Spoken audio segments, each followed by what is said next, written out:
Міне, сосын Урва ибн Az-Зубайр деген табиғин жазған. Міне көрдіңіздер ме? Кімдер жазған ең бірінші? Табиғиндар жазған. Қараңыздар. Табиғиндар өтірік айта ма? Ең сенімді адамдардан жазылған жалғыз пайғамбардың өмірі кім екен? Пайғамбар Мұхаммед саллаллаху алейхи ва саллям. Сіз Иса пайғамбардың өмірін оқыдыңыз. Ана діндегілер өзіне қарай бұрған, мына діндегілер мына жаққа қарай бұрған, біздікілер өзімізге келген жеткізген. Арың жырың аналар ғой. Қайсына сенен миың ағып қалады. Соны не істеді? Ұшты ма әлде жерден көмілді ма деп қаласың. Миың ашып кетеді оқысаң. Шұғайып пайғамбар туралы оқы. Ана діндегілер андай қылып жазған, мына жақтағылар бізде пайғамбардың айтқан жазған, аят жазған болды. Көрдіңіздер ме? Ешбір пайғамбардың өмірі сенімді тізбекпен адам арқылы жетпеген екен. Тек пайғамбар Мұхаммед саллаллаху алейхи ва саллям басқа. Қараңыздар. Ешқайсысы. Енді қараңыз, қызығын қарасай. Бір аппетитің ашып, бір өтірік қосайын десе, пайғамбардың өмірі күшті мынадай болыпты деп әсерлен. Өтірігің бірден бетіне шығып кетеді ғой. Өйткені ана алғашқы кітаптарда жоқ та. Көрдіңіз ба? Алғашқыларға қайтамыз, анау табиғиндарға қайтамыз. Олар жазған ба, жазбаған ба? Жазбаған болса сенікі қоя сал болды. Өтірік сказка сенікі. Я өтірік қоса алмайсың. Я басқа ойына бірдей қоса алмайсың, и оны өзгерте алмайсың ғой. Түп нұсқа бар да өйткені. Сондықтан табиғиндер айтады, біз балаларымызға Құранның аяттарын жаттатқандығымыз сияқты пайғамбардың өмірбаянын жаттататын едік. Құл хуаллаху ахад деген сияқты қылып, пайғамбардың өмірбаянын жаттататын болған екен. Әрбір дүниеден келгеннен бастап дүниеге кеткенге дейінкісің барлығы. Міне, сол өмірбаян не деп аталады? Сира деп аталады. Пайғамбардың өмір салты тұрмысы деген. Сира.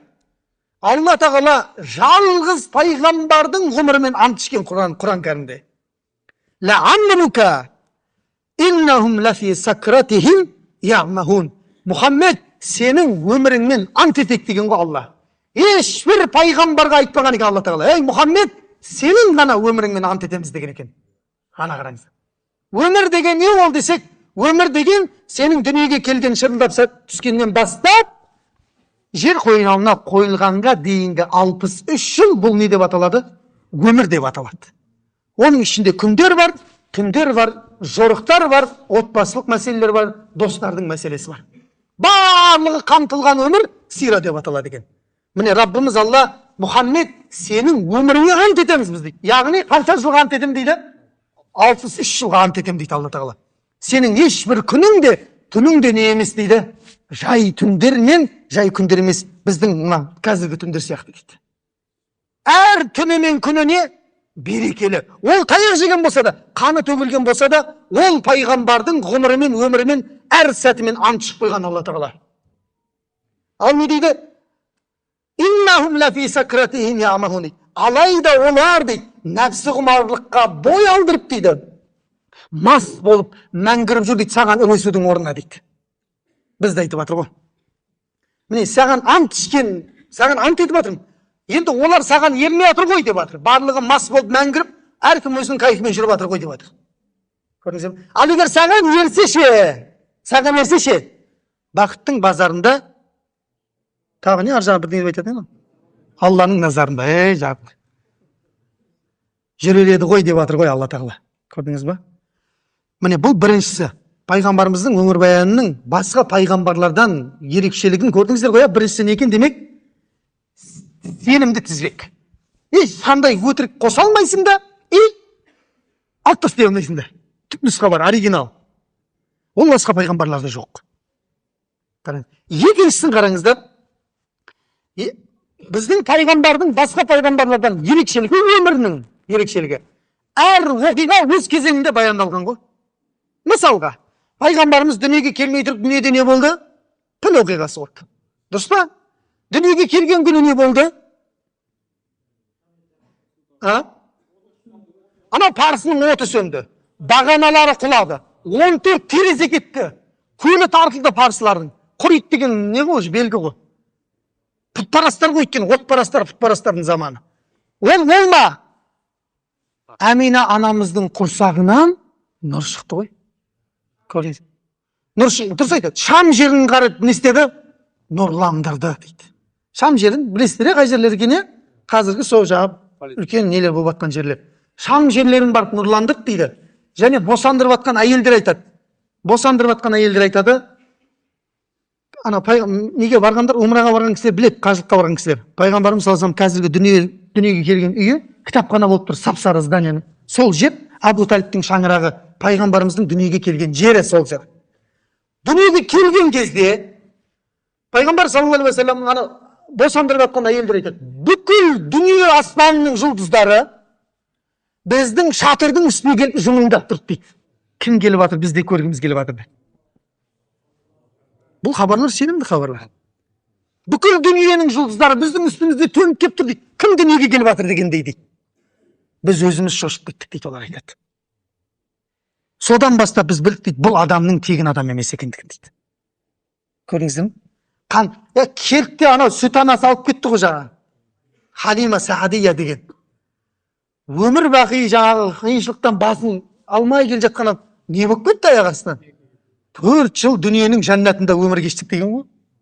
Рахат, ішкен алдында, ішпеген артында. Ондай болмаған ғой вообще. Қысырлардың бәрі туып, буаздар жаңағы, буаз болып, кейін анау не дейді, желін қоя? Желіндерін сүтке деген, ой, Халиманың мал жаятын жерге барып жайыңдашы деп айтатын ғой соңында. Тура сол жерге апарып жаяды, бірақ олар көндей болмай қалады. Не болып жатыр деп өздерінің сөйтсе, ол малда емес, адамда екен ғой сөйтсе. Адам, ана берекелі адам кіріп кеткен ғой үйге. Көрдіңіз бе? Осыдан алады бізде ғалымдарымыз. Сондықтан пайғамбар айтылған жерге Халиманың үйіне кіргенде берекет кіріп кетеді деген осы. Көрдіңіз бе? Мінекей, пайғамбар саллаллаху алейхи вассалам екінші артықшылығы басқа пайғамбарлардан өмірінің артықшылығы. Бұл әр оқиға жылма-жыл баяндалған ғой. Біз туылғаннан бастап дүниеден өткенге дейінгі 63 жылда, қазір менен сұрасаңыздар, не болған айтып берем, 63 жылда. Қай жылы не болған айтып берем. Бәріміз сондай күйге жетуіміз керек. Пайғамбар туылғаннан бастап, қай айда туылды, қай жыл туылғаннан бастап, өмірден өткенге дейін сатырлап, ұйқыдан оят жүрген кезде, 24 жас не болды деген кезде, тас атып тұрып, Мәдинаға хижрет етті деп айтып кетуің керек, ары қарай. Мешітті салды пайғамбар мешітін. Абу Айюб әл-Ансаридің үйінде болды деген сияқты. Елесіңізде не керек деген кезде, тас көрдіңіз бе?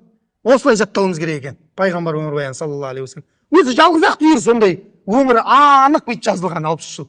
Сіздер басқа пайғамбарлардың өмірбаянын қарасаңыздар, мысалға, Мұса пайғамбардың туылып жатқаны бар. Дұрыс па? Нөл өзге нағыз жібереді, не қылады деген сияқты. Одан кейін бар ма? Жоқ. Бір қарасаң, жаңағы қашып Шуайб пайғамбардың қауымына кетіп бара жатыр дейді. Бір жинасаң, әр жерден шығып сондай болып кеткен да. Ибраһим пайғамбар. Қаяқта туылғанын білмейміз әлі күнге дейін. Басым көпшілік деп қойып айтамыз. Мына жерде туылған деп айтады деп. Жас күнде андай болған, сөйтіп ана жаққа барған. Оның қашан өлгенін де білмейміз ғой біз. Ибраһим пайғамбардың неше жыл өмір сүрген білесіздер ма? Ибраһим пайғамбар қанша жыл өмір сүрген? Қойш. Ане көрдіңіздер ма? Біз мына жерде ортақ келісімге келе алмадық. Өйткені анық емес қой, көрдіңіздер ма? Өзіміз-ақ білдік қойдық қой бәрін. Анық емес өйткені. Пайғамбарымыз неше жасында қайтыс болды? Ана қарасай, өздеріңіз айтып беріп жатсыздар ғой. Демек, басқа пайғамбарлардың ғұмырларының тек не ғана кейбір жерлер ғана баяндалған. Біреуінің жастық шағы баяндалса, біреуінің пайғамбарлық келген кезі баяндалған. Біреуінікі дүниеден өтетін шағы баяндалған. Біреуіне түскен азап қана баяндалған, біреуіне түскен сынақ қана баяндалған. Болды. Тартышты басынан аяғына дейін ешбір пайғамбарды Алла тағала да басқа хадистерде де айтылмаған. Қараңыздар. Бұл пайғамбарымыз саллаллаху алейхи уассаламның басқа пайғамбарлардан қасиеттілігі, абзалдылығын көрсетеді дейді. Ғалымдарымыз айтады. Бұны мен айтып жатқан жоқпын. Ары қарай қараңыздар. Одан кейінгі пайғамбар саллаллаху алейхи уассаламның артықшылығы, біз пайғамбарымызды құдайлық дәрежеге апармаймыз. Уа Мұхаммед деп сәжде қылып жатырған атымды көрдіңіздер ма? Басқа пайғамбарлардың атын айтып құдай қылып жатқан кісілер бар ма? Пожалуйста. Ешкімге тиіспейміз, әркімнің өз ақидасы өзіне, сенімі. Бірақ қараңыздар, басы істейтін адамдар үшін айтып кетейік. Басын, миын шайқап істете алатын адамдар үшін. Жақсы, құдайлық дәрежеге апардың жаңағы пайғамбарды. Мысалға, енді құдайлық дәрежеге дейін апарған адамды сен қалай үлгі өнеге қыласың өзіңе? Менің құдайым былай істеп еді деп айтасың ба? Менің құдайым суды отырып ішкен деп? Сен құдайың суға мұқтаж болса, зачем құдайыңды? Өз-өзін асырап жүрген біреу ол. Көрдіңіздер ме? Келе ме ақылыңа, келе ме? Келмейді ғой, кому? Келмейді. Сондықтан пайғамбар саллаллаху алейхи біз не істемейміз? Құдайлық мәртебеге ешқашан көтермейміз. Ашхаду ан ла илаха иллаллах ва ашхаду анна Мухаммадан абдуху. Көрдіңіздер ме? Ва расулу. Мұхаммедті құлы Алланың және елшісі деп иман келтіреміз біз. Ане қараңыздар. Біз сондай. Пайғамбарымыз саллаллаху алейхи вассаламда ал енді қараңыздар. Адам болған адамнан үлгі алуға бола ма? Конечно. Болғанда қандай? Ол періште болса да біз әңгіме айтатын едік қой. Құдай сен бір әжептәуір адам жібермедің бе мына періштелерге біз қалай енесеміз құрсын деген бұлардың жосқы ғибадат жасайды ғой деп әңгіме айтып кетеміз ғой. Ілесіп үлгіре алмайық олардың рәкағаттарына деп. Адамнан болып келді ғой, біздің жыныстан болып келді ғой, қарасаңызшы. Көрдіңіз ба? Ол бізге ілесуге не болады? Оңай болады ғой. Оңайдан рахат. Адам ғой екен. Демек оның істегенін мен істей аламын? Істей алмайдық қой. Негізі істей аламыз ғой, бірақ істей алмайдым да мен ғой істей алмайдым. Қателік менде, ол кісіде жоқ қателік. Көрдіңіз ба? Сондықтан бұл пайғамбарымызды біз ешқандай құдайлық сипатқа көтермейміз. Қаншама дәріптесек те пайғамбарымызды біз бұл пайғамбар Раббымыздың махаббатына апарушы дәнекер ретінде білеміз. Солай ма? Солай. Сіздер ғалымдардың кітаптарын қараңыздар. Алланың махаббатына апаратын амалдар деген кітаптар бар, кәдімгі жазылған. Соның ең бірінші бөлімін ашып қалсаңыздар не деп тұрады? Құдайды жақсы көрем деп азаннан қарай ешкетіне айта бер, Құдай жақсы көріп кетесің деп айта ма? Ең бірінші бөлімді ашып қалсаң, Алланы сүйем десең, пайғамбарға ілес деген тұрады ғой, болды. Ең бірінші пайғамбарыңды танымайынша, оған ілеспейінше, Құдайға жетем деп, махаббатына жетем деп, ойламай қойды, армандамай қойды. Сен барып тұрған өтіріксің дейді Ибн Касир деген қалмайды. Егер пайғамбарды танымастан, мен Құдайды люблю, жақсы көрем, осындай, ай, қой дейді, айналайын, демал дейді. Өтірік дейді ол. Пайғамбар арқылы оған не істей аласың дейді. Пайғамбарға деген махаббатты мына толтыра берсең бар ғой, Раббыға деген махаббатың ашылып кетеді. Бұл аят соны айтады ғой. Ин кунтум тухиббуналлаха фаттабиуни дейді. Алланы жақсы көрем десеңдер, маған ілесіңдер дейді. Алла да сендерді жақсы көреді, күнәларыңнан ештеңе қалдырмай кешіреді дейді Алла тағала. Демек біз пайғамбарымыз саллаллаху алейхи вассаламның артықшылығы басқа пайғамбарлардан біз оны өзгелер сияқты құдайлық мәртебеге көтермейміз. Біз оны Алланың елшісі әлі құлы деп мойындаймыз, және біз бен Раббымыздың арасындағы махаббаттың дәнекері ретінде білеміз. Түсінікті болып отыр ма жамағат? Миларыңыз ашып кеткен жоқ па? Нормально ма бәрі? Болмаса басқа нәрсе айтайық деймін. Жақсы. Ал енді қараңыздар. Бұл нешіншісін айттым мен? Үшіншісін айттым. 1, 2, үшіншісін айттым, төртіншісін айтайын. Пайғамбардың өмірбаяны соншалықты мәртебелі, мына жердегі кез келген адамды қанағаттандырады. Ал қалай? Қалай? Мысалға былай. Пайғамбар саллаллаху алейхи вассаламның балалық шағы қалай болды? 6 жастан кейін жетімдік болды ол кісіде. Жалпы өмірге жетім болып келді. 6 жастан кейін құл жетім деп айтады қазақта, дымсыз қалып болды. Әке де кетті, ана да кетті. Әкенің кетуіндегі сыр ғалымдарымыз айтады, сен Абдулла болды, шаруаң бітті, миссияң, қалғанын біз өзіміз істейміз деген дейді Алла тағала. Бұның тәрбиесі кімнің мойнында? Алланың мойнында. Сондықтан пайғамбар саллаллаху алейхи вассалам енді мақтанғаным емес дейді, ол кісі айтады. Енді мақтанғаным емес, бірақ дейді, мені Раббым өзі тәрбиелегендіктен мінезім қандай көркем деп айтқан екен. Жетім үлгі алмайсың, ана кісінің мінезіне бар ғой. Не деген мінез Құдайым? Бір бетінен ұрса, екінші бетіне тосып тұрады, давай тағы да удар меня деді.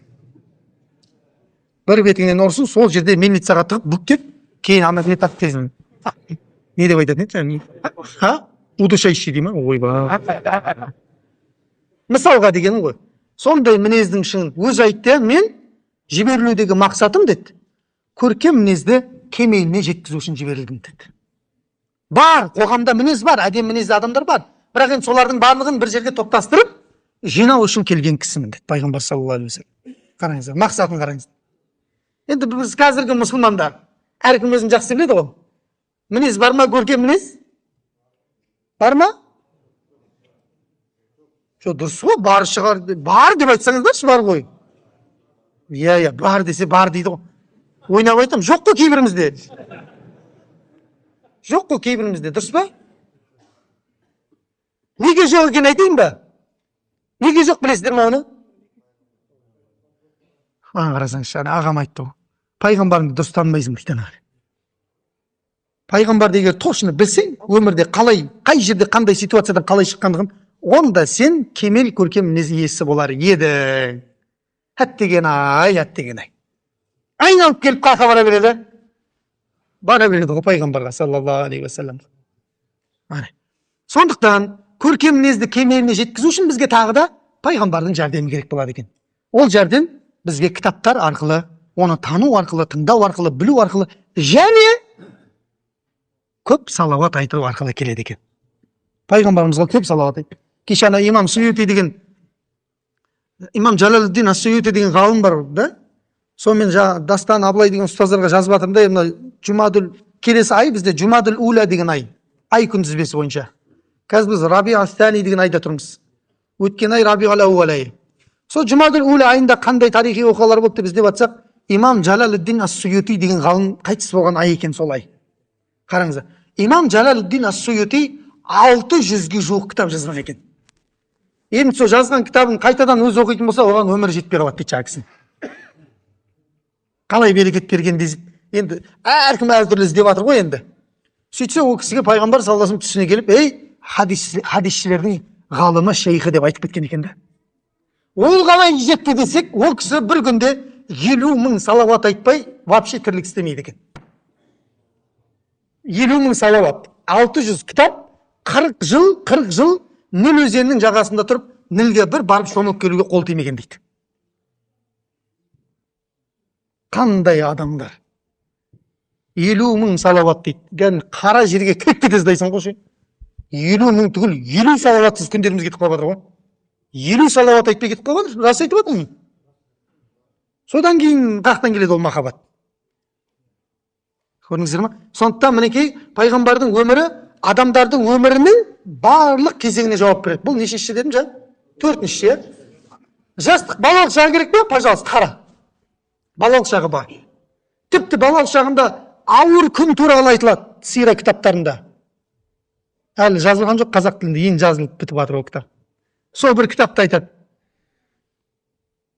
Амина анамыз Абуа деген ауылда қайтыс болған.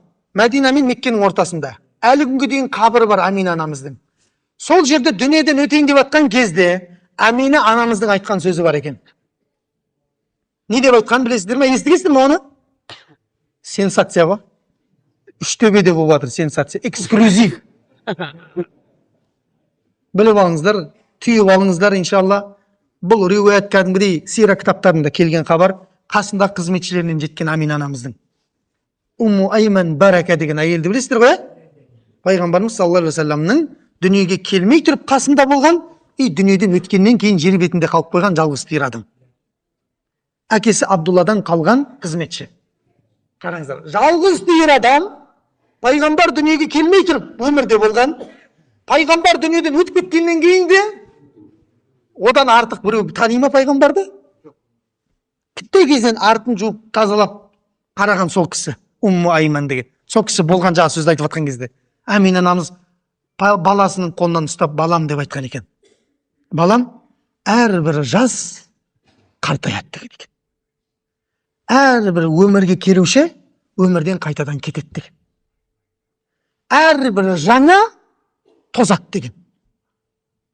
Бірақ дейді, Аминаның есімі мәңгі бақи қалады деп айтты. Өйткені мен туған бала қатардағы балалардың бірі емес, сені туғанда жатырынан шыққан нұрды көргенмін мен дейді. Көрдіңіз бе? Пайғамбардың өмірі айтылған кезде кім айтылады? Тас. шешесі айтылады ғой, Амина анамыз айтылады ғой. Айтылмай ма әлде? Айтылады ғой, кім өмірге келді? Амина. Қазір балаларымызды, қыздарымызға атын Амина деп қойып жатырмыз. Кімнің берекетіне? Пайғамбардың берекетіне. Ертең осындай бір асыл азаматты өмірге әкелсін деген ниетпен қойылып жатыр. Көрдіңіздер ме? Сол анамыздың сөйтіп айтып кеткені бар екен.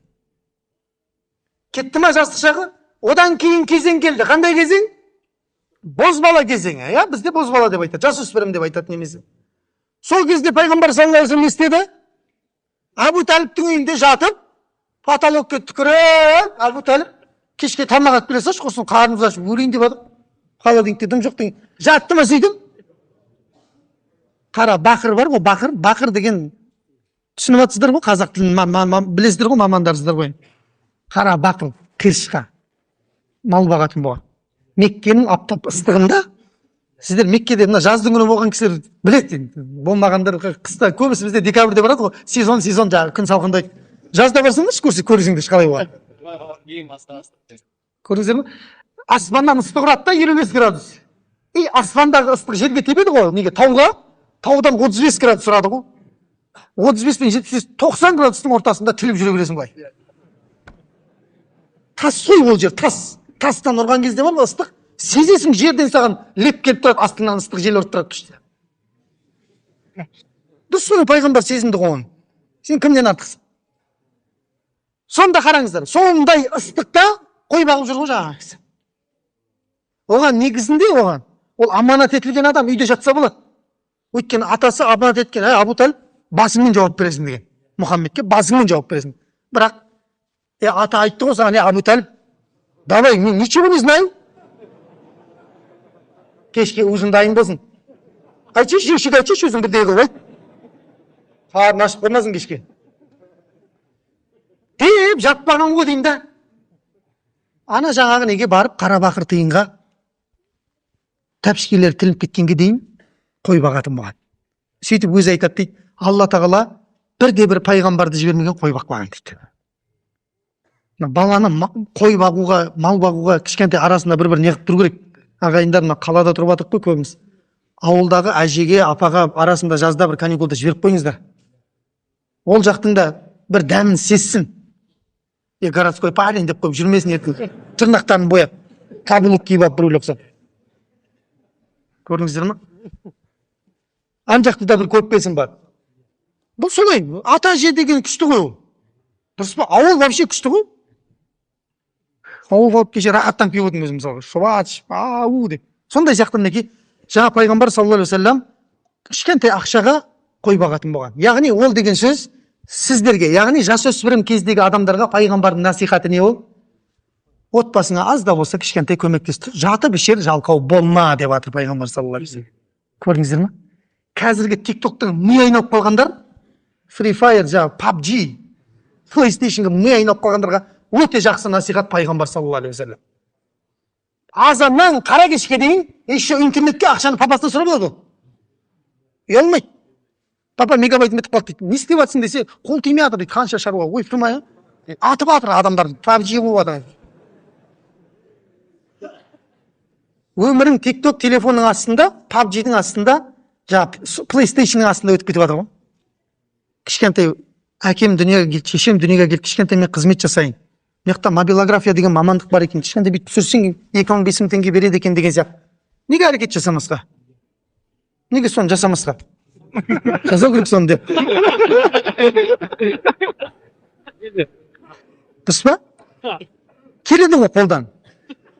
Жатып алып потолокқа түкіру қолынан келмейді, келеді да ақша табу келмей ме не? Жоқ, келеді, жыбырласаң болды. Алла тағала ризықтың есебін. Ерте жыбырласаң бар ғой.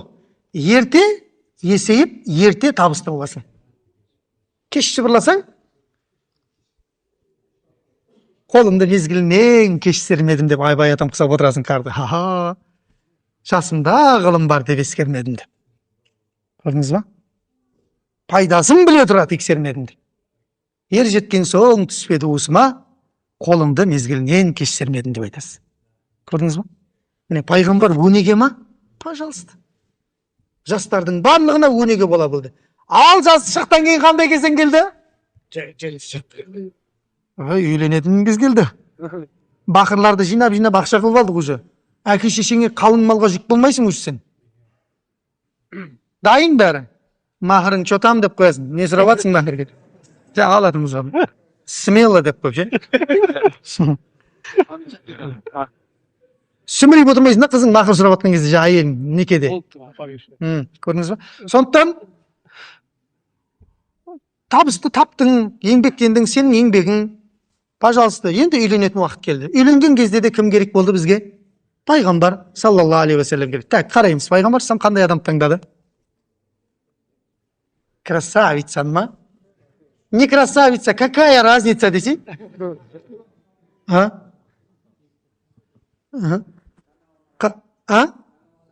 Не, дұрыс айтады ма, машалла.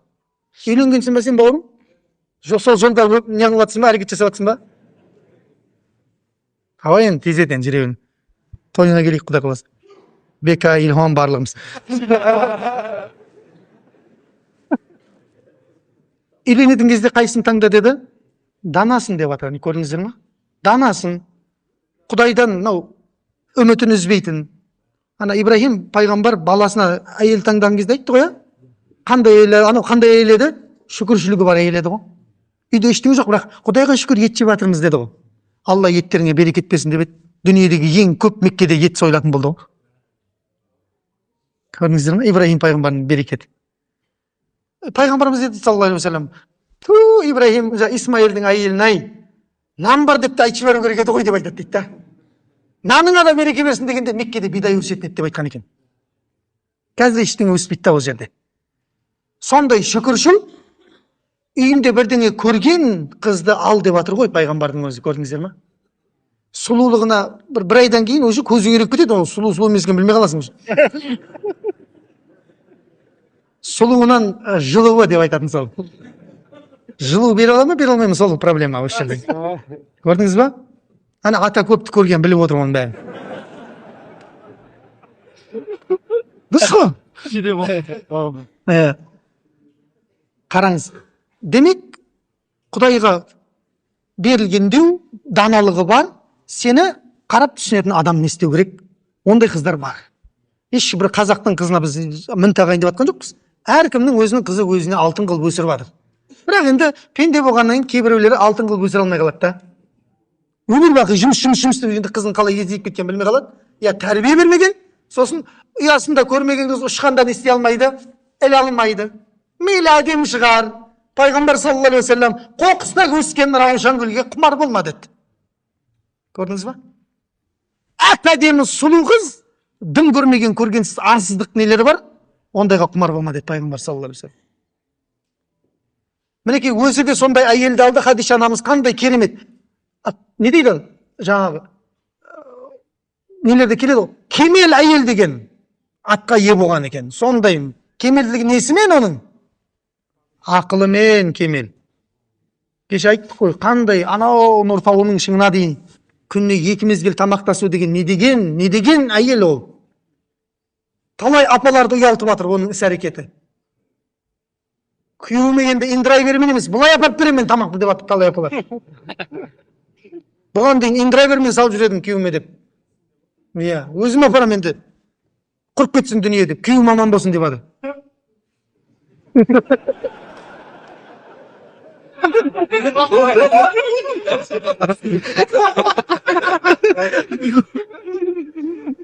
Көрдіңіздер ме? Атам әлі жас. Әлі не қылам деп тұр, құда қаласын. Жоқ, әлі мүмкіндіктер бар деп жатыр деп айтам ғой. Естідір, жаман өліп кете береді. Так. Қай жерде жаңа қараңыздар, үйлену кетті ма? Үйленуден кейін орта жас келеді ғой, кәдімгідей кемелденетін еркектің жасы. Ол кезде не істеу керек екенін, туыстық қарым-қатынаспен қалай болу керегін үйретті. Дұрыс па? Жас үлкейді, орта жастан өтті, үлкейген жасында не істеу керек екенін үйретті. Үйретті ма? Қараңыздар, туылғаннан бастап дүниеден өткенге дейінгі бүкіл өмірі мына өмір сүріп жатқан адамдардың барлығын қамти алатын жалғыз ғана пайғамбар Мұхаммед саллаллаху алейхи уассалам. Керемет та. Просто өзің жасыңа қарай біліп алу керексің да. Так, мына жастан істеді екен, деп. Осы жаста осында істеу керек онда деп. Әрбір жастың өзінің міндеті мен жауапкершіліктері бар, соны білу керек бала. Адам білу керек соны. Міне бұл пайғамбарымыздың басқа пайғамбарлардан артықшылығы осында. Соңғы, төртіншісін айттым ғой, бесіншісін айтайын. Бесіншісі, пайғамбар саллаллаху алейхи уассаламның тағы бір артықшылығы әрқашан мұғжизаға тіреліп қалған жоқ қой дін таратуда. Басқа бір пайғамбарлар сияқты. Енді ол пайғамбарларға тіл тигізбеймін. Жалпы бір пайғамбарлар айта қойсын, солар тек мұғжизаға тіреліп дағуат жасаған. Пайғамбар саллаллаху алейхи уассалам тек мұғжизамен дағуат жасаса, зачем таяқ жеп? Үлде мен бүлденің ортасында осылай жүріп уағыз айтпай ма? Так, ла илаха иллалла деп айтыңдар. Сендер де айтыңдар. Айтпайсыңдар ма? Айтпайсыңдар ғой? Құдай мыналарды азапта десе болды, кетті. Мұғжиза, Алланың, пайғамбардың бірде-бір тілегі қайтарылмайды. Көрдіңіздер ме? Солай істеді ма? Жүректен ұшырып, ойбай Мұхаммед, болды жіберме бізге. Ла илаха иллалла деп айтамыз. Жоқ. Жасады, дағуатқа шақырды, таяқ жеді ғой артынша. Ешкімге дағуат жасаған кезде бұқ төкпеген шығар ешкім. Пайғамбарға бұқ төккен. Тұрып алды, сүртіп жіберді, болды, тасташы, мен ренжіп қалдым, сендерге бар ғой деді, шығып кетіп қалдым. Жоқ, ертеңіне қайттан келді ғой. Қауымым, ла илаха иллалла деп айтыңдар, құтыласыңдар деді. Көрдіңіздер ме?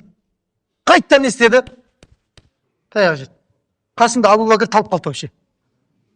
Талып қалды, шын айтамын, кәдімгі бұл риуаят болған риуаяттар дейді. Үстіне секіре берген ғой Абу Бәкір, талмай не істейді енді? Үстіне секіріп тастаған, бет деген мынадай, үстінің бәрі көгеріп кеткен. Суырып алып шыққан тайың руының жігіттері. Қараса талып қалған дейді ана. Енді бір 15 минут секіргенде өліп қалады деген Абу Бәкір. Сондай таяқ жеп жатыр. Лайық па ондай кісілер? Лайық. Бірақ жетістікке жету үшін сондай нәрселерден өтуге тура келді пайғамбарымыз саллаллаху алейхи уассаламға. Тек қана мұғжизаға сүйеніп қалған емес біздің пайғамбарымыз саллаллаху алейхи уассалам. Барлық өмірдің қиын кезеңдерінен өтті. Қараңыздар. Сондай мәртебелі пайғамбарды біз таңдалынған мәртебелі үмметіміз. Қараңыздар. Аллаға мың да бір шүкір. Бір ғалым айтқан екен, өмір бақи басыңды сәждеге қойып қойсаң да, Мұхаммедтің үмметі болған бақытыңның шүкірлігін өте алмайсың деп айтқан екен. Тек Құдай бізді иманнан айырмасын. Пайғамбардың жолынан айырмасын ешқашан. Өміріңе берекетті кіргізу үшін жалғыз ғана жол бұл пайғамбардың жолы. Саллаллаху алейхи ва алейхи ва сахбихи ва сәллем. Көрдіңіздер ме, бауырлар? Енді үмметіміз ғой, Аллаға мың да бір шүкір. Біз дүниеде де мықты үмметпіз, ешқандай уайымдамаңыздар. Просто соңында келіп қалғанбыз ғой біз. Бізден кейін үммет жоқ. И пайғамбар да жоқ. Дұрыс па? Соңында келіп қалдық, пайғамбар айтады, проблема жоқ дейді. Ең бірінші болып жәннатқа кіресіңдер, бәрі күтіп болады, сендерді күтіп тұрады дейді ана жерде. Адам атадан бастап барлығы не істейді дейді? Мұхаммедтің үмметі кіріп болсын деп күтіп тұрады дейді. Адам ата алайық қой негізінде бірінші кіруге. Жоқ, тоқтай тұр, адам ата, біз кіріп алайық деп кіріп кетесің ана жерде. Құдай қаласа деп атында, иншалла кіріп кетейік барлығымыз, ешкім қалып қоймасын әйтеуір. Таба алмай қалып жатсақ іздеңіздер, ойбай ана дарылдап жүрген біреу бар еді. Үштөбеге Бека Илхамдарды айтып жүрген сол жақтың. Үштөбе ғой ол зат. Қараңыздар. Және дейді, сендер ешқандай уайымдамаңдар дейді. Барлығы кіріп болғаннан кейін жәннатқа дейді. Алла тағала адамдардың сабын бөліп тастайды дейді 120-ға. Сол кезде 80 сабы менің үмметім болады да, қалған 40 сап адам атаменен маған дейінгі пайғамбардың үмметі болады дейді. Қараңыз. Адам атаменен пайғамбарымыз саллаллаху алейхи уассаламға дейінгі үмметке жіберілген пайғамбарлардың саны 123.999 пайғамбар ғой. 123.999 пайғамбар. Бір пайғамбар өкін Мұхаммед саллаллаху алейхи уассалам. Қараңыз. Сол 123.999 пайғамбардың үмметі 40 сап болады да, бір пайғамбар келеді де 80 сапталып кетеді дейді ғой. Ол да Мұхаммедтің үмметі дейді саллаллаху алейхи уассалам. Ең көп жәннаттың тұрғындары кімдер екен? Мұхаммедтің үмметі екен саллаллаху алейхи ва алейхи ва сахбихи ва сәллем. Қараңыздар, бұл бізге берілген Алланың үлкен нығметтерінің бірі. Сезіне білу керек просто. Мұсылманмын деп жүре бермей, сезіну керек, сен кәдімгідей мықты адамсың жер бетінде жүрген. Пайғамбарлардың өзі армандап кеткен дейді кейбір үмметі. Мұса ана Танбихул Ғафилин кітапта айтады. Мұса пайғамбардың өзі Раббысына айтады, Раббым, мен ана тағдырдың тақталарында бір-біріне шапағат ететін адамдарды көріп жатырмын дейді. Оларға келіп біреу шапағат етеді деген дейді. Менің үмметім қылшы деген кезде Алла тағала, ей Мұса, саған берілген нығмет аз болды ма деп айтады дейді. Ол Мұхаммедтің үмметі таласпай қойды айтты. Бір-біріне шапағат етеді. Оларға келіп біреу тағы шапағат етеді. Қараңыз. Қапыздар жаңағы Қарекең оқып жатыр мына жерде. 10 адамнан бастап шапағат етеді олар дейтін. Көрдіңіздер ме? Ғалымдар шапағат етеді. Шахиттер шапағат етеді. Дүниеден өтіп кеткен кішкентай сәбиің шапағат етеді ғой. Не дейсің?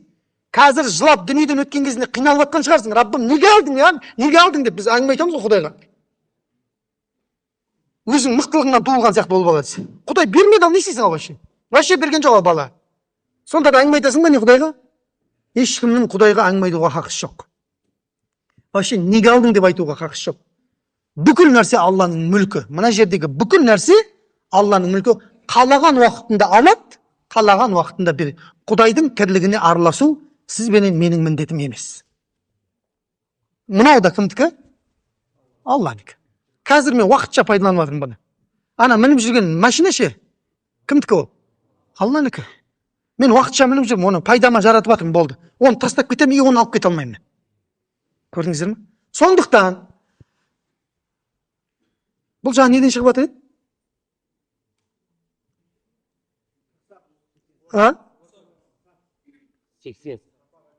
Шапағат ету, Мұса пайғамбардың әңгімесінен шығып жатыр. Бір-біріне шапағат етеді, оларға біреу шапағат. Енді шапағат жетіспей қалғандар бар ғой. Кім біледі енді кімнің соңы қалай болатынын, Құдай сақтасын. Шапағат жетіспей қалған адамдарға пайғамбар саллаллаху алейхи өзі келіп шапағат етеді, ал. Болды. Тіпті дейді ғой, жамағат, мынау үмметім дейді пайғамбарымыз айтады. Үмметім күніне таңертең 10 рет, кешке 10 рет салауат айтып қойшы деп жатыр пайғамбар саллаллаху алейхи. Салауат. 10 таңертең кешке 10. Менің шапағатым міндетті түрде сені іздеп жетеді дейді тауып. Көрдіңіз ба? Жаңа балашы кішкентай сәби жәннатқа кір, сенің есеп қисабыңа қаламың көтеріліп жазылған жоқ десе, ана бала мен кірмейін деп айтады дейді. Мә саған келіп қой.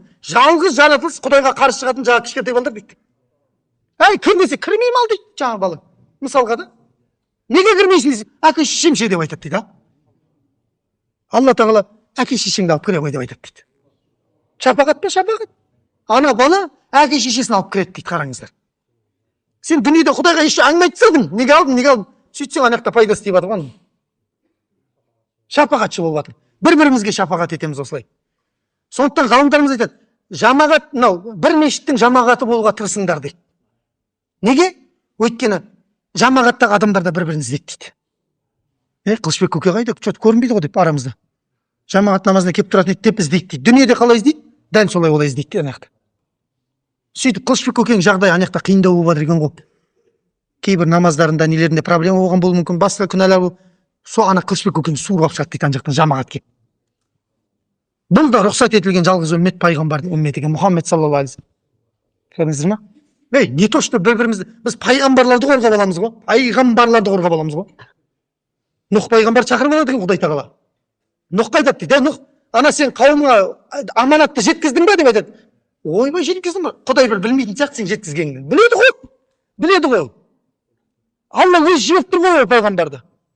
Сонда қауымын шақырып алып Нұхты былай қояды да, қауымына, Нұхтың қауымы, Алла сендірген Нұхты пайғамбар қылып жібердің, аманатым жеткізді. Раббымыз деп айтады дейді. Қарасай сатқындықты қара.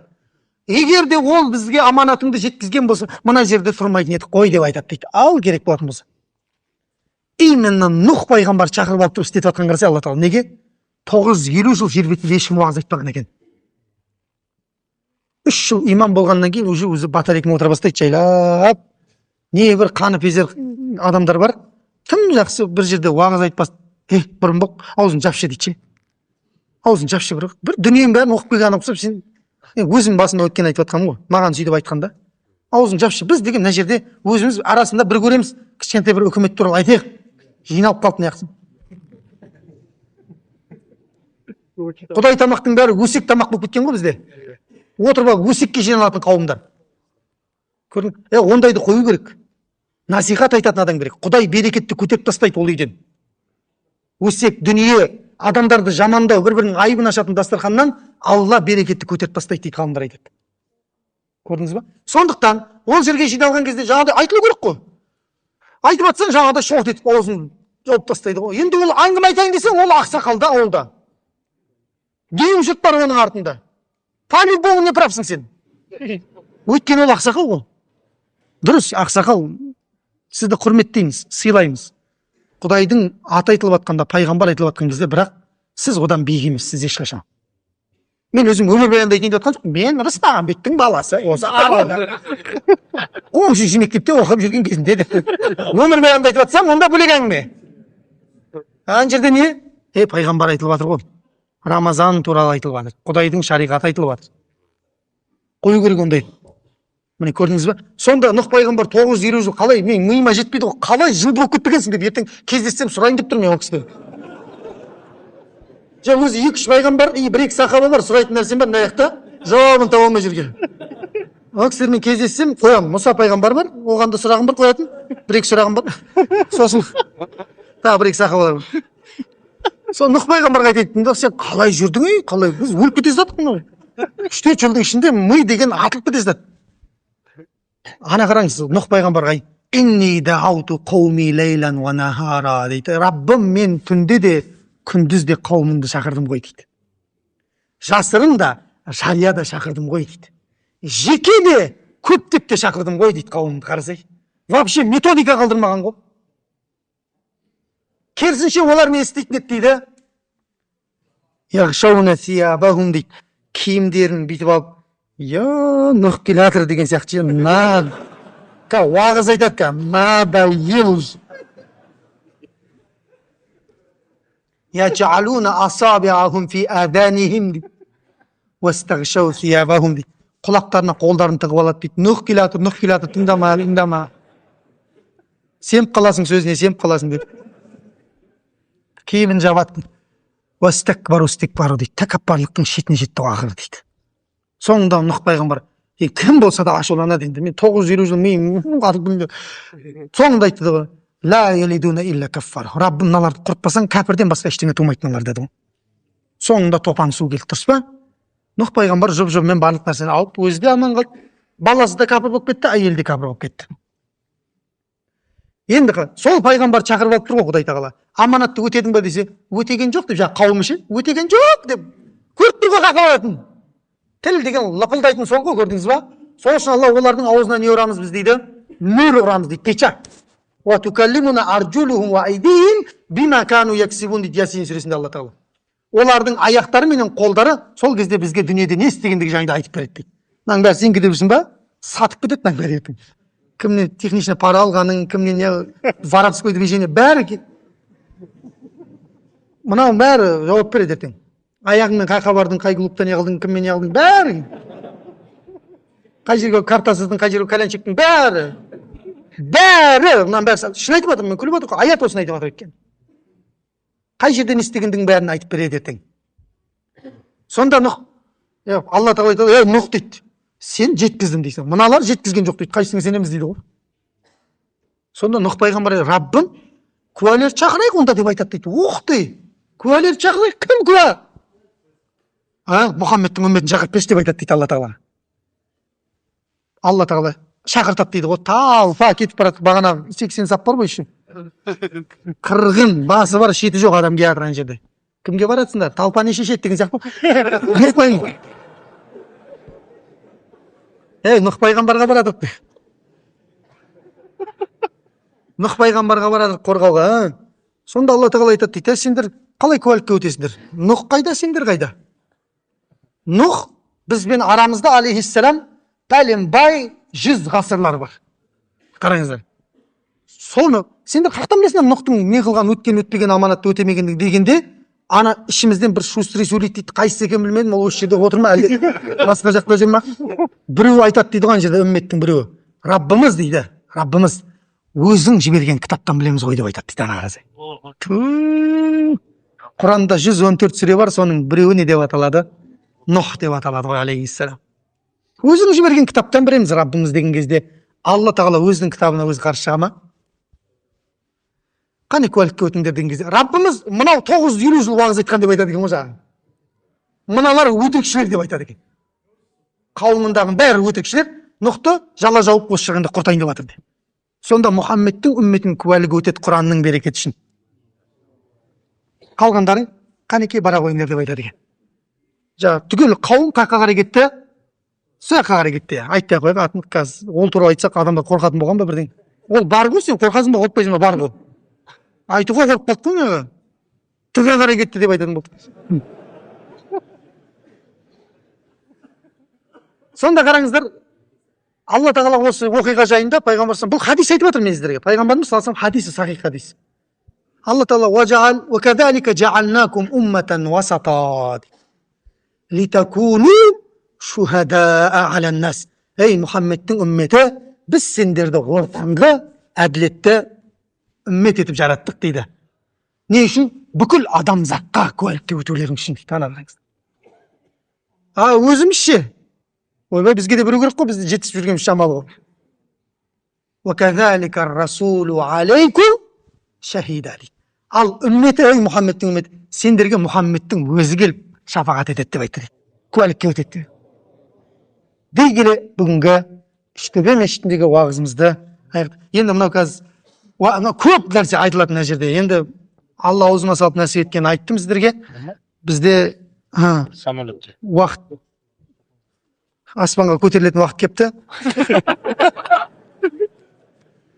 Алла разы болсын, баршаңызға көп-көп рахмет. Алла тағала өмірлеріңізге, басып келген қадамдарыңызға Алла берекеттер берсін. Алла тағала баршамызды пайғамбарымызды шынайы түрде тануды, оған көркем түрде ілесуді, жүрегімізде шынайы пайғамбарға деген махаббатымыздың ашылуын Алла өзің нәсіп ет. Аллахым баршамыздың қате кемшіліктерімізді кешір. Раббым Алла өзің разы болатын амалдарды жасауға біздерге жәрдем мен сәттілік бер. Өзіңнің рахмыңды, пайғамбардың шапағатын нәсіп ет. Жәннатта пайғамбардың жанында баршамыздың сұхбаттасып отыруымыз нәсіп ете. Саллаллаху